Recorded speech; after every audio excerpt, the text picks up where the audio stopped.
You're listening to the Laughing Couple podcast with your hosts, Brittany and Ryan Ostafy. Join them weekly as they discuss topics such as relationships, kids, sex, parenting, all unfiltered and all with a healthy dose of laughter. Please welcome your hosts, Brittany and Ryan Ostafy. Jana Webb in the house. Okay, here we go again. I just need to. Hi, we have Jana Webb, or Ryan likes to say Jay Webb because apparently they're like best friends now, and like we've only ever met once. Yeah. How are you? I'm good. Yeah, I was excited to do. I haven't done, this like a podcast or I feel like anything kind of normal for so long. So I'm happy to be in your bedroom with you guys tonight. Yeah, I know. This is our professional. Well, it is our spare bedroom / professional office / my actual office, which will be moved tomorrow. This is what happens when you have 2 kids and you can't leave the house. You do what you got to do. You got to do what you got to do. And we hear that you're recovering from COVID. Yes, I sure am. Congratulations. Yes. Yeah, right? I'm kind of happy I got it, though. It's kind of out of the way. No, I mean, I'm not happy that I got it, but I feel like it's I was just telling our neighbor, I feel like I have this like weird sense of immortality when I'm walking like through any public space. I'm like, can't get anything, can't get it. Like I've already Which is silly because you can. No, but you can't get it for 90 days. That's not true. Yes, it is. But you do feel a little bit like you've been afraid of something for 2 years and then finally you got what you were afraid of for 2 years. And it's like, okay. Sucks, yeah. But. Well, and I feel like I've got the golden ticket with the positive test because you can travel with the positive test. I know. That's wild. You literally got the Willy Wonka. You have the golden ticket. Yeah, you got So Jay Webb, a funny story before we get into the podcast and get into all the cool things that you're up to. Yeah. I got a story to share with you that you don't remember. I know you don't remember because I kind of briefly talked about it pre-podcast. I didn't remember this. And you didn't bite on it. So this is awesome. Okay. So this is the first time we're meeting, right? Virtually, but it's not. Wow. 2 years ago, believe it or not, you, my wife, and a friend of ours were invited to a social media thing in Niagara Falls at Trius Winery. And I met you and I met your husband. And here's the funny story. We're sitting at a table. We're having whatever, snacks, wine. And I look over and I recognized you from Real Housewives of Toronto. My husband recognized you. And I said to Brittany, I know that woman. And she says, no, you don't. I'm like, yeah, I do. She does that yoga on the Real Housewives. And so sure enough, I approached you, found out that your husband's name was Ryan, amazing handle. And we hit it off because Ryan and my friend Nick, who was there with his wife at the time, we were in charge of the cameras. Okay, I do remember that. And you guys, it was the bubbly one. We were in the bath, when they went in the bathtub together. Yes.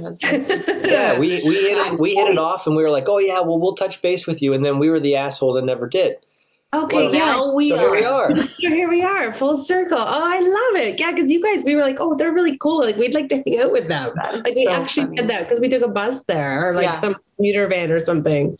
Yeah. Oh, that's cool. Well, that's a beautiful winery. Full circle. So good. It's a pleasure to see you again. Yeah, again. That was so good. 2 years later, 2.5 years later. I just love that you were like, I know her from Real Housewives. I'm like, okay. And I'll be honest with you, I saw one episode. Well, because he sits with me and he watches, and I'm like, you don't know her. That's me. But you're a big storyline on that episode, I must say. Oh, was it the one where I wanted to punch people? I don't remember. I think it was actually. I don't remember the storyline was, but your face was like, I know that woman for sure. Memory. Yeah. Okay. So, Jana, before we get into your stuff, we do this thing we've explained to you called I Love You and You're Annoying. So can you tell us one thing about Ryan? I mean, mine or yours, because he's also annoying if you've developed something that my Ryan thinks that you're annoying. Let us know something that is annoying that he does. Did you just say my Ryan thinks you're annoying? No, I said if there's something that my Ryan does, she can do 2 I Love Yous. One from her, Ryan, and one from you. I was going to say, things just got awkward real quick. Do I only get one? You can pick top 2, but we've definitely had guests that have multiple. I think it can be the whole episode if you'd like. Yeah, I can't believe how how quickly I want to answer this. Yeah. This is like therapy. Yeah, 100%. All right. Number one thing is that no matter what, I get blamed. So even if like, he loses something like iPhone charger, and it's you stole my iPhone charger. And then, I look through his stuff and there it is in his like shaving kit, or it's in his car, or. So no matter what it is, I get the blame, and he will then later, kind of acknowledge that maybe I was right. But never really. Now let me with his tail between his legs. He's like, "Oh, iPhone." Let me ask you this question. We're going to get into the accident and the trauma that occurred on the podcast. But does he ever try to blame your short-term memory on losing things? Well, I think he has fun with that. At first, I mean, it's evolved over the years. When I first met him, it was quite serious, and it was literally like 50 first dates. Yes, I said that to Ryan. We would go out, and I would literally ask him the same questions. I'm like, so tell me about your family, and he's like, oh my god, he's like, I have to tell you one more thing. So for sure that, and I think sometimes too, like throughout the years, he's definitely he's like, oh no, you don't remember it right, and then I don't trust myself to be really confident to say, oh yeah, I just agree with him. I'm like, you must be right, but something inside me is kind of like, that's no, ballsy, right? Be like 100%. I forgot that I put your wallet in your back pocket. That is 100% on me. Yeah, exactly. That damn memory of that's mine. a good one. We've never had that, like, annoying. Like, we get a ton of like spouses complaining about them. We've never had that one, but I like it. I feel like that's probably common. Like, I could just spit on you. Yeah, you gleeked on me. No, but I feel like that is common. Like, your worst is like, where's whatever in the fridge? I'm like, it's right there, and he'll be like, no, it's not. And then I'll get up and I'm like, it's right there. Yeah, it's just, and they don't apologize. You make a joke out of it. I apologize like. You're like, you know what? Yeah. You're beautiful, and then he'll walk away. That's his apology. Have you seen the chapstick? See, that's it. Ryan Reynolds had something one time. He said, when your wife is really, really, really mad at you, put a cape on her. What? Exactly. He says, you are super mad. And it just lightens the mood. What do you mean put a cape on? I don't understand. When your wife is really mad at you. So when Blake is really mad at Ryan Reynolds, he'll just drape a cape on her back and say, you are super mad. Oh my God. Oh, I get it. Super. Yeah. Jesus. Okay. Anyways. Okay. Jana, will you quickly kind of run through kind of how you started the Joga thing? Because I just think it's such a cool meshing of... It's huge. It is. I just want to hear from the very beginning how you started it. And then a specific question I had is, in what moment during your kind of like journey of building it, did you feel like, holy shit, like I did it? Was it like once you got a commercial or once it was on an app? Like, what was that moment for you where you were like, yes, like this is exactly what I wanted? Yeah. Okay. So as quickly as I can, the beginning. Okay. So the beginning started from a different car accident many years ago. So there's been 2 accidents. That first car accident, like now I can't even really call it an accident because I've had such a traumatic one, but I was working for Corona Canada at the time. And I was like basically my job was to drive a Corona Jeep across Western Canada and take anybody that was drinking a Soul and buy them a Corona. Like that was my job. It was the best job ever. What a sweet job. Yeah. And so I was doing that job and I was leaving Peach Fest, which is in Penticton, the western part of Canada. And I was on my way to Vancouver and there was all that construction through the wavy mountains. And so a lady stopped in front of us. We hit her, somebody hit us. And so I was in this like little fender bender. But I was injured, and I had to quit my job and all these things.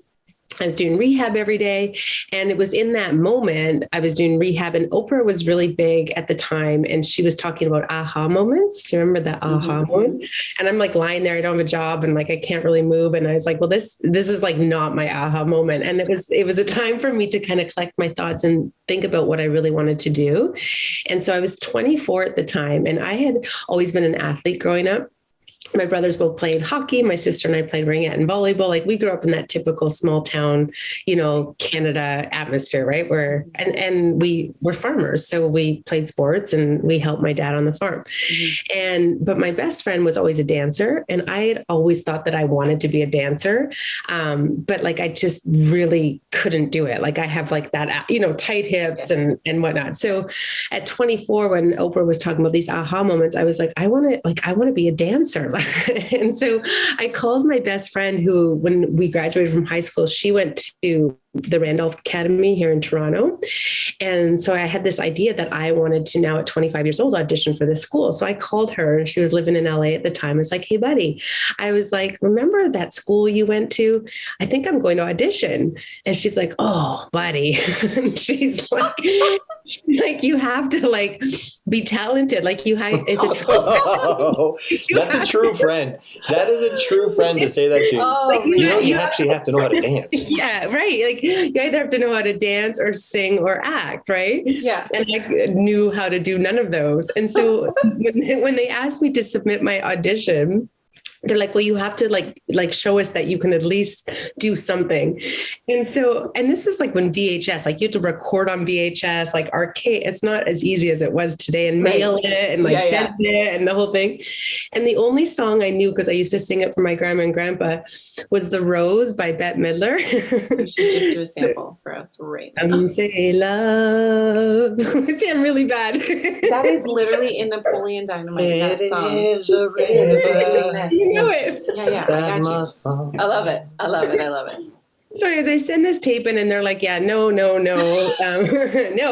And so I actually ended up calling I got in touch with the president and they're like, actually, we're doing this reality show at the school and you would actually be a really good character for the show because obviously I can't do anything and I would be made fun of and I'm not stupid. So I was like, so basically you want to make fun of me on national television. Wow. So I was like, no, I actually just want to do this school to prove to myself that I can do all these things that I wanted to do my entire life, but I never had access to or I didn't think I could do. So they accepted me on all of these conditions that I'd have to do like private dance, private singing, private everything, as well as like your typical school load. And it was really expensive. So got accepted under all these conditions. My mom and I like drove my Jetta across Canada. I moved to Toronto and I'm still going to physio from this car accident. I'm still doing these things, but I'm doing it. I'm going to do this thing called the Randolph Academy in Toronto. So I get to the school and of course I start to, I have to rewind for a second. So the very first day I'm looking for my name on all of the different like list of where I need to go for my classes. And there's like beginner jazz and then there's, elementary and advanced. And I couldn't see my name anywhere. And then there was pre-beginner. And then they made a special list for me. It was pre-beginner. Were there more people on the list other than you? I was the only one. Aww. This is my favorite story. Oh my God. Here I am, 25 years old. I'm buying a leotard for the first time, like the pink leotard. I'm learning how to ballet dance. I love that though. They wanted to make you feel it was inclusive. It was inclusive. You were there. Yeah. And then I also had a singing teacher and I'm also a really horrible singer. So anyway, so she was working with me and she started to notice all these implications. And it was all from this soft tissue stuff that I had damaged during this car accident. And she started to do these stretches with me in my vocal tutorials. And I was like, what are you doing? Because it's making me feel so good. And she's like, it's yoga. And I was so green. I was like, what's yoga? This is 20 years ago. And so she started to do private yoga classes with me because she was learning to be a teacher as well. And so she was using me as kind of her, project. Everyone was using you as a guinea pig. We're going to see if we can teach this girl how to sing, dance, and act. Yeah. So to make this, this is my intro. So it made a very, very long story even longer. So she inspired me to do yoga. And then I was a student at the time. I had no money. So I was like, before Groupons, there was like $20, you can go do as many classes as you wanted, hot yoga, like all these different yoga classes. So I signed up for those every single week in the city of Toronto. And I kept getting the same result. I'd go and I'd be excited to go and then I'd leave and my body would hurt. And so it was like, I always say it was like a bad relationship. Like I kept going back, even though it was bad for me. But the reason I kept going back is it was the breathing and the relaxation. Like that was something as an athlete that I had never been taught. And I found it very powerful. But it was the movement piece. I was like, I can't sit cross-legged. Like I can't put my leg behind my head, but because I was an athlete and I was competitive, I would do it. And my body had no business doing that stuff. And so I eventually I kept hurting myself, but I kept going back. And so I was thinking one day, a lot of stuff happened. And then I ended up in Japan. That's a whole other story. So this is a 3-part podcast. I love it. No, I love it.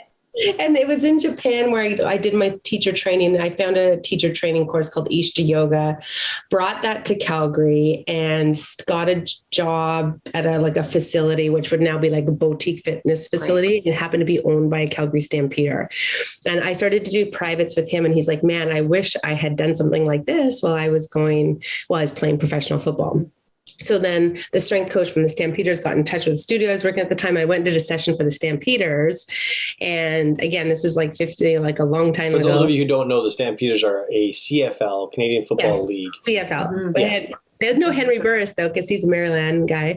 And I started to train him privately. And what I found myself doing was taking this thing called yoga and adapting the moves or the postures to make them more into movements that were cohesive to how these athletes were moving on the field and how they were training in the weight room. So yoga, because the yoga, I always explain it like this: a basketball player, football, hockey player, they never stop mid ice and do like tree posture. Right. You know what I mean? Or, or they don't put their hand on a block and, it's not functional. And so I started to watch football. I started to study biomechanics, and I took this amazing thing called yoga in terms of the breathing and relaxation, but hybrided it to how actually athletes move and how they train.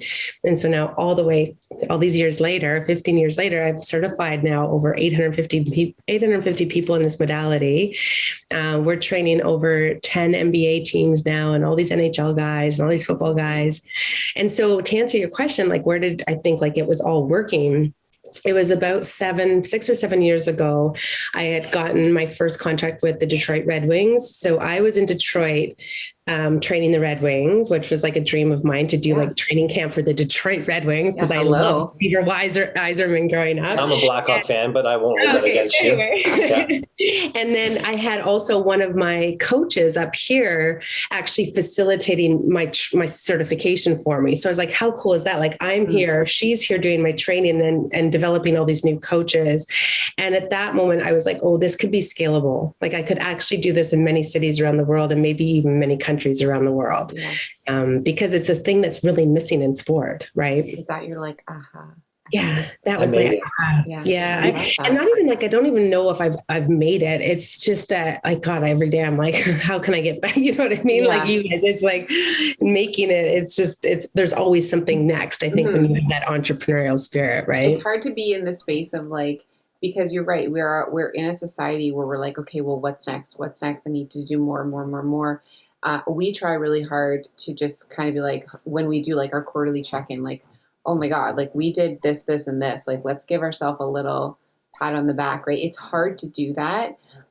Just internally, just accept that you have some successes, because part of it is you don't want to sit in there and you get complacent, right? You kind of want to be I want all of these things. So I get that. Not feeling like you've made it, because who really ever, I also feel when someone says, yeah, I've made it, it's kind of douchey. Yeah. Right? I don't like that. What does that even mean? The funny thing is you say it's kind of douchey, but you asked the question, when did you make it? So when you set her up to be douchey. I'm the douche. Who set someone up to be douchey? I didn't say when you made it. I said, when did you feel what, I have something here. But here's a really cool question to ask you. Maybe you've thought about it, maybe you haven't thought about it, but 850 people have taken your modality, learned your modality, and now teach it. Yeah. But there's a huge impact there, because there are 850 people that feed their families because of something you created. How cool is that to you? Yeah, that's where it gets really special, especially the coaches that have taken this on as their full-time role and or augment what it is that they're doing. So for example, we have, different strength and conditioning coaches or physios or chiros or, just fitness people, I mean, the training is the training. What they like, the interpretation and the application really is based on the experience of that person, whatever they bring to the table. Right. And so it's cool for me if somebody's making an extra $20,000 to $30,000 a year, I mean, not only, and maybe it's they're doing their data, their Monday to Friday job, but this is like their passion job. And, this is like their vacations and their gifts and, whatever, all the extras. So that part, I've never actually thought of it that way until right now. But now that you said it, I'm like, yeah, that's cool. Right. Yeah. That's really cool. Something that came from nothing. Like you literally created something from nothing. And now there are people's livelihoods that depend on a creation of yours, which is, there are not a lot of people that can say that at the scale of 850 people. Yeah. And then you bring that out and branch out even more. I would assert that those 850 people are drastically impacting the lives of the tens of hundreds of clients of theirs. Exactly. So your span of influence based off of something that was once a thought as in a missing of something is now turned into thousands and thousands of people's lives being better because of it. That's pretty cool. Yeah, thanks. That is cool. Yeah, that's really cool. Ryan has a really good way with like. Yeah, I've never thought of it that way. He's so good. Congratulations. Thank you. Quite the accomplishment. That actually gets me more excited because it ultimately, like, that's my goal. Like, I was just filling out my journal. I get one of those big law of attraction journals. I'm that person every year. And, it asks you like write your life plan or your mission statement. And every year it's the same. It's like, how do I make more impact, like positive impact on a global scale? And so I didn't even reverse engineer that to figure out that I'm actually already doing that. Yeah. Like massively doing that at quite the scale. Mm-hmm. So here's my next question for you. You're also a mother. Yes. Right? Growing something that large with so many arms that are attached to it, you're the center hub of it all. From all the communication channel comes to you at some point in time. You can't have multiple NBA teams and NHL teams without having, a finger on the pulse. Describe the mom guilt that you probably would have incurred during this growth. I say this as a husband who's running his own business, who has dad guilt. Yeah, no. And I think COVID has helped that a lot, but pre-COVID, I think the year before COVID, and mind you, I was doing this all while I was very sick. I had 56 flights in 52 weeks. And, still managing everything here. And, so that would involve me getting a car at 6 a.m., flying or getting to Porter for a flight to get to a training facility in New York, to train a bunch of athletes, to hit a few meetings in Manhattan, to get home, to get Will to hockey practice like at 4:30, and that would be like something that was very common. But then there was times, and those were the days where I was like, okay, I'm good. Like mom's got all the hats on and I made everything happen for everybody. But then there was times like big moments that I missed because I had opportunities, and a lot of it was West Coast, like in Los Angeles or wherever, where I have to go for 4 or 5 days or a week, and I'm not here, and you miss a lot. And those ones, reflecting back, it's not guilt, but I just, I like to look at it more as sacrifice for this bigger picture, and hopefully thinking that I'm modeling this for the kid, for the kids, and that, to build something like there's sacrifice no matter what. I feel like both parents sacrifice something. And for me, it just had to be time at one point. But I will say COVID's kind of changed that, right? Like I'm home now and I'm like, I don't even like to leave like the street. It's like, I'm like, I don't even know how I'm going to get back on that hustle again. I'm scared because now I'm like, I'm shopping, I'm cooking. Like before it was like I was ordering in food. You know what I mean? Like I bought those companies that bring you food every week, and I wasn't cooking. I wasn't here. I wasn't present. And now it's like, I'm here, I'm cooking, we have dinner, and it's nice. A little like routine. Yeah, it's nice. Okay. So can we just briefly touch on how you and your partner, Ryan, met? Because I would love to hear this story. It was after you had your accident, right? It was 2016 and you guys had got together after that, but it is kind of like you mentioned earlier, it's kind of like a 51st date story, right? And I think it's just like, it's amazing to hear that this actually happened to someone that you guys have now been together for 5 years, so that you got gotten through it. So can you kind of just explain to everyone how you met and like the 51st dates thing? Well, so what had happened, it was 6 months after my accident, and I still had an intern that would read my emails every day. Because one of my biggest injuries was like cognitive ability. Like I could read a sentence, but all the words would show up in the wrong order. So he would read my emails every morning. And this is how I like conducted business for a long time. And so one morning this email came in and it said, "Hi there. I saw you on the Housewives. I see that you're single. My brother's single." And like, she wrote this long, it was Ryan's sister, this long email, and attached a few pictures. And like, after like, and I know this now because I went back and reread it years later, right. But in the moment, the intern starts to read me this email. And I was like, delete.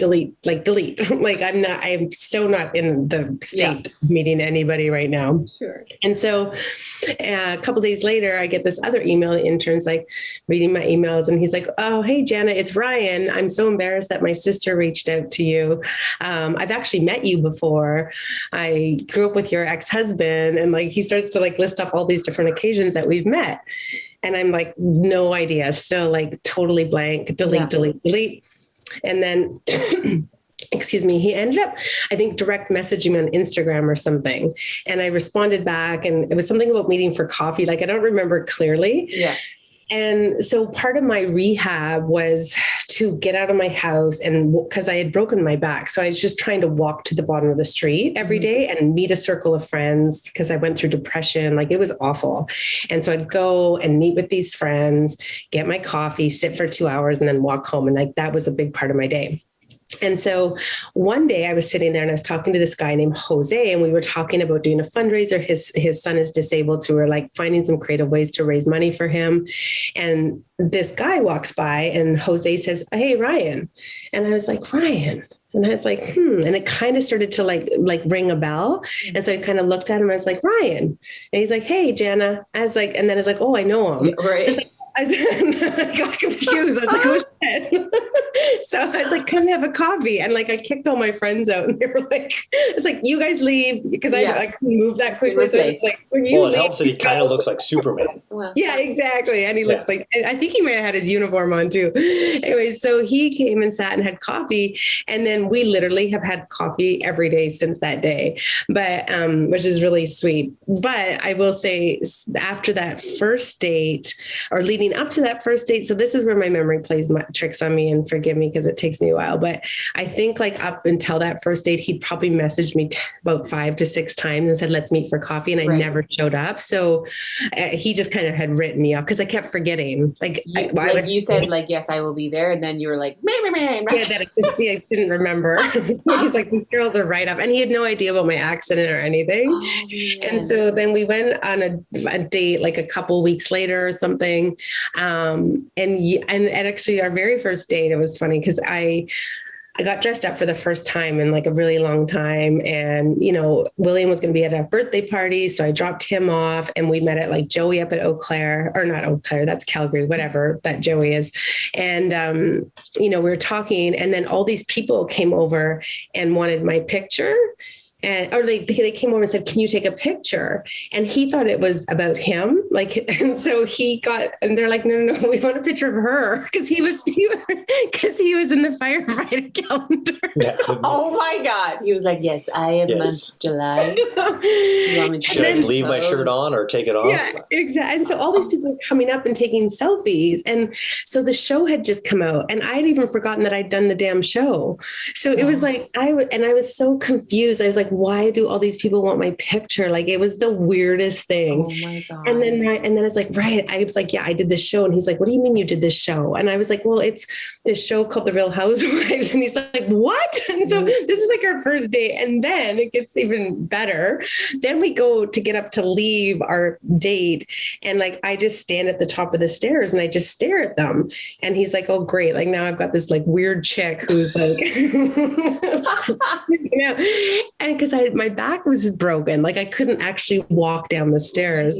And so in that first date, he's like, okay, I learned you how to, like in this traumatic car accident, you're on this like huge national blockbuster TV show. Like that was our first date. And it was just like this comedy of errors. And then after that, I mean, it was literally, we would go, he would come with me on my little walks and like tied my shoe up for like a year because I couldn't even bend down and tie my shoes. And he was very patient with me, very patient. And now we reflect back and we laugh a lot because it was fun. It's funny. I love that he still had the balls to like, because essentially he probably thought that you were just like, when you kept saying, I'll meet you, but then never showed up. Like he's probably like, wow, this girl is like not very nice and she has no interest in me, but then still saw you and was like, hey, Jana, like that would be ballsy. I'd be like, there's the girl who blew me. You know what I mean? I don't know if I would have had like the balls to say that. True story. I've never shared this on the podcast, but I one time asked Brittany to come bowling with us. And she said, I got a bunch of homework to do, but if I get the homework done, then I'll come over and I'll come bowling. And I thought to myself, there's no way she's coming bowling. It's this homework thing, right? I'm like, all right, whatever. I wrote her off. And then sure enough, in like the second frame, she shows up and she starts bowling with us. I'm like, she wasn't lying. No. And we've been together ever since. Oh, so when was that? How long ago was that? A long time ago. We grew up across the street from each other. So we we know a lot about each other. Well, that's kind of true and kind of not true. We started the Boom Boom shortly after that, but never actually dated. Officially. A little TMI. That's lovely. We talk about this all the time, so it's really not actually too much information. Okay. I want to just kind of wrap up, but I do want to hear, so you and Ryan, I think I read that you guys are like renovating your house, right? Yeah. So like, I don't know about you, but like when Ryan is building literally anything, I have to be gone. I'm really good at building things. We will be no longer the laughing couple. We will be the divorced couple. Like we do not mesh well. You get so angry at things. Yeah. So I feel like if you're going through a renovation, YouTube makes things look so easy. You got to have a good foundation because it is not easy. And you guys have blended families, right? You have a blended family. So like, tell us about how this is going. Yeah, a lot of dynamics. So, I mean, our saving grace is that we have my house that we're living at and the renovation is happening at another property. Right. That's huge. So that I think is a saving grace. I mean, the biggest argument, even if we have any, is just about time because he will stay there till 9 or 10, you know what I mean? Mm-hmm. And then, it'll be like a week and I haven't seen him. So, so for that, but then as soon as you get home, I'm like, oh, it's fine. You can go get him. Bye. Bye. No, but it's true. No, we're like, I think it's this whole, I was gone for a couple of years, and I was busy and now it's like his turn to be gone. And we're both just doing something to hopefully build, our goal is to have a really nice home for our kids. He's got 2 boys and I've got William. And we're always like, our kids have been through a lot. We feel like, having to live in 2 different homes their whole life and that back and forth, between parents. And so our goal is just to really create a nice home for them that hopefully we'll have for a really long time. And, because I have my family home that I grew up in and I just, we want the boys to experience that feeling of home. And so even though it's annoying and there's lots of nights when he's not here, it's for the greater good of what we feel like the landscape of our family will be. Now you're launching, one last thing, you're launching you just launched actually a new website. Can we quickly touch base on that? Yeah. I know we're wrapping up on your time here, but I want to make sure that we don't miss that.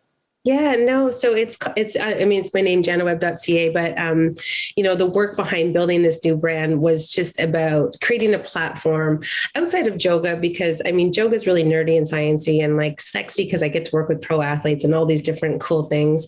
But really like what I've learned about and just myself over the last 5 years in this rehab process, is the work that's required, to be well, mentally, physically, and emotionally. And through this journey of having, a brain injury, it's been something else. And so I feel like I just have so much information and so much storytelling that I hope would make an impact or at least land with somebody else who could be going through different struggles. And then and then on the flip side of that is gaining their trust and then having the ability to provide them with tools. Because I think it's so easy to be like, oh, mental health is a problem. Yes, it is. But like, what are the tools? Like, what actually can you equip yourself with today to actually like be better? And so the whole idea is behind Roots and Wings and pulling from like all these intrinsic core values that, I mean, my mom and dad are my biggest gift in my entire life. I'm so lucky that they raised me.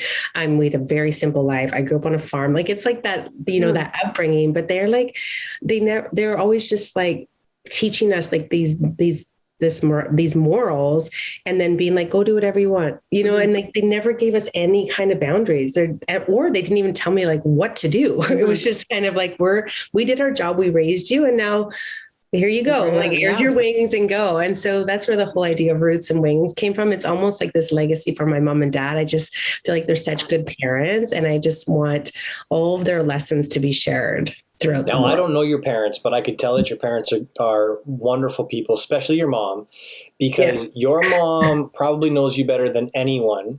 So she could attest to the fact that you could neither dance nor sing.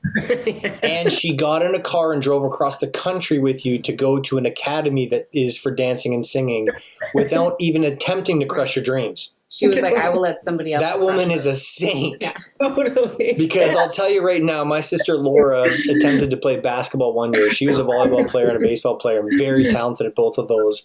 And my dad went and saw her play basketball, and at the end of the game said, Laura, basketball's not your sport. Yeah. Not crushed. Just crushed. So the fact that your mom drove across the entire country to support your dreams, what a saint. What an absolute saint. What is your mom's name? Binky. Binky, if you're listening to this, you are an absolute saint. Yeah. And then my dad is like the most like amazing, generous, genuine human. I mean, he's a farmer, like he's a man of the land. And like and then he moved into politics because people trusted him because they knew that he would speak the truth. And yeah, so they're a good combo. My mom is definitely the firecracker, and my dad is like the calm, cool, you know, collective, but they have lots of gifts to share. And so I'm hoping to actually interview them myself one day and, you know, pull some stuff from them. And I love that idea. We've had both of them, and we're about to have your parents. We've had my parents on the podcast, and they just bring an extra, I don't even know. Like, dynamic, just a dynamic. They're amazing. So how do people reach you? So my Instagram handle is probably the easiest, biggest platform, Joga Jana. Sorry, I laugh every time I say it because I love it. That's still my Instagram. No, I love it. That's great. And then janawebb.ca and jogaworld.com. Those are the two websites. Thanks. I love it. What an absolute pleasure. Thank you so much for the stories. Yeah. I feel like there's so many more. We should have you on again. Yeah, that was fun. I'm so glad to reconnect with you guys. This is great. Now we can go have wine together again. Exactly. When the world opens, and we've both had COVID. Well, COVID. We've all had COVID. So like we're free to wine it up. Exactly. Well, thank you so much. Thank you, Jana. Have a good night. Have a wonderful night. You too. There goes a sight from my soul.